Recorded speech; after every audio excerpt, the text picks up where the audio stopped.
Bienvenidos a este segundo video hablamos de Prisión Verde en este caso.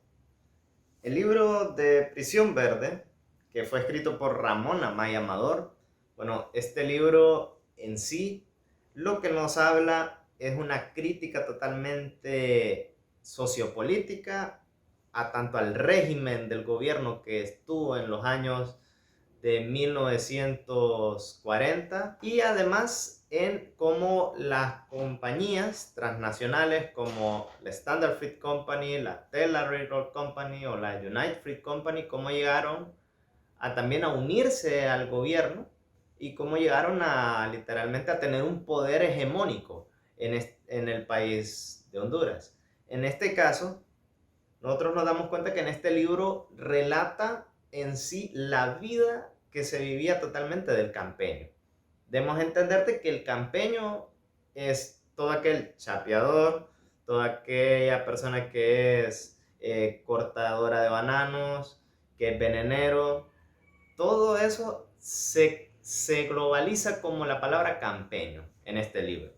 Entonces nos damos cuenta de que en aquellos tiempos todo el mundo de todo Honduras venía a la costa norte, venían a la ciudad de La Ceiba a buscar el trabajo que no había en los demás sectores del país. Entonces, por la llegada en 1899 de la United Fruit Company y después la Tela Railroad Company, después la Standard Fruit Company, cuando llegaron y se instalaron aquí en Honduras, llegaron a obtener concesiones por parte de los presidentes que estuvieron en el cargo en aquellos tiempos, y entonces gracias a esas concesiones llegaron a tener su poder hegemónico en el sentido de cómo podían ellos vender los bananos, cómo ellos llegaban a tener producciones a grandes escalas y cómo llegaron a tener grandes ganancias. Pero a costa de todo ello tuvieron que ser sacrificados los campeños. En este libro, Ramón Amaya Amador, como él se relata de que antes del libro, antes del inicio de los capítulos, se detallaba de que él llegó a trabajar ahí en alguna de las bananeras. Entonces él, por experiencia propia, le habla esto. Hay que entender de que en esos tiempos, pues bueno, al trabajador se le explotaba de una manera increíble. Trabajaban de sol a sol, como dicen. No se respetaban las 8 horas que son las horas normales de trabajo diario de una persona. Además de que los salarios eran paupérrimos. Los salarios no eran justos. Además que a pesar de que se les pagaba una miseria, se les pedía impuestos, impuestos sobre educación, impuestos de otras cosas, que al final no eran ellos, no tenían ningún beneficio. Era como un robo, por así llamarlo, justificado. Además, viendo de que la vida del campeño vivían en los barracones, que eran sus viviendas, o los usules, que literalmente eran viviendas insalubres.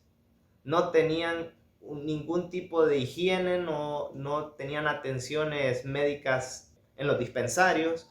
O sea, lamentablemente el trabajador, el proletariado estaba olvidado totalmente. Lo que le interesaba a los mandadores, capataces y a toda la burguesía era el enriquecimiento por la exportación de banano. En sí, ¿qué se logra? Hablando Ramón Amaya Amador, claramente en este libro nos deja muchos puntos. Hay que recordar que en el tiempo de Tiburcio Carías Andino, que fue el presidente de Honduras, que estuvo 17 años en el mando de una manera totalmente dictatorial, que en ese tiempo él restauró la pena de muerte. Entonces, podemos ver de que en el libro se relata de que hay una palabra que se le llama dar el agua, que eso significa matar a la persona. Entonces a los campeños que se comportaban de una manera incorrecta les daban el agua, o sea que los iban a matar en los bananales en alguna noche oscura. Al final los fusilaban o los mataban de cualquier otra manera. Además de que las maneras así no solo eran esas, sino que también les daban una pala y que ellos mismos abrieran el hoyo donde los iban a enterrar. Lamentablemente ese es el tiempo del oscurantismo de Honduras que se vivía en los años 40, aquel gobierno de Tiburcio Carías Andino. nos damos cuenta que en la historia los campeños se llegan a estar hartos ya de tanta injusticia, pero no tienen el pensamiento de qué pueden hacer, o también no tienen la visión clara de qué hay que hacer. En cambio, por no tener esa visión clara, los días de pago, que aunque les sobraban nada, pero ellos con ese poquito de dinero, ellos lo gastaban en guaro, lo gastaban en prostitución, y esa era la felicidad efímera que vivía el proletariado para poder olvidar sus propias miserias. Pero bueno, en el libro se relata de que al final hay como un tipo de salvador o redentor, voy a llamarlo de esta manera, que tiene una visión clara de qué hay que hacer para lograr restaurar la paz, en el sentido de que como son trabajadores de la compañía, tienen derecho a que se les aplique lo que son las 8 horas diarias y que no se les explote 12. También que los salarios se les aumente, que también haya un código del trabajo, ya que no existía en aquellos tiempos.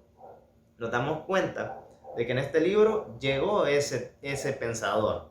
Ese pensador llegó a enseñarles a los demás campeños de que tenían derecho, de que se podía protestar, de que se podía hacer una huelga.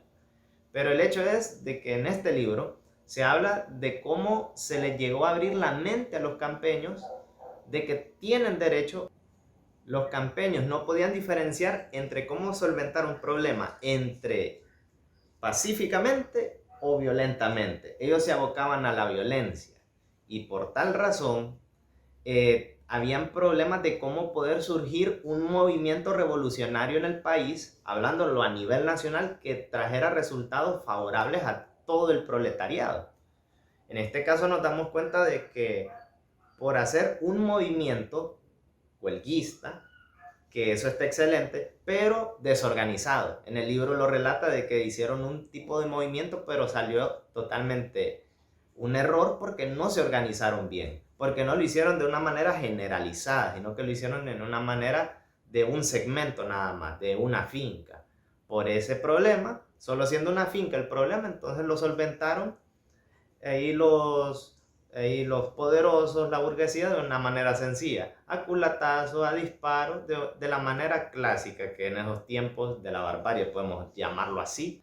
En este caso, nos damos cuenta de que ahora en la actualidad, gracias a que los campeños, los huelguistas, en el año 1954, lograron dar el golpe.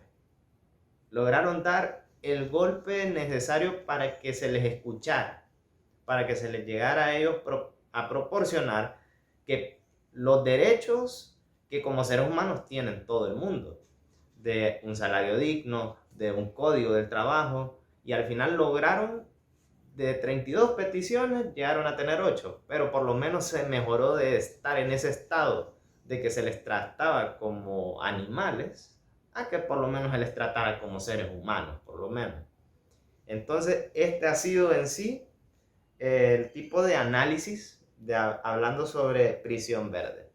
Prisión Verde, en resumen, es un libro que te habla sobre la lucha constante del proletariado ante sus proletarios, pero justificadamente, o sea, pidiendo sus derechos de una manera respetuosa, de una manera en que plantean su problema, y de cómo al final uno mismo es el que decide si es que al final uno continúa mal o al final prospera y uno cambia la situación o cambia la historia.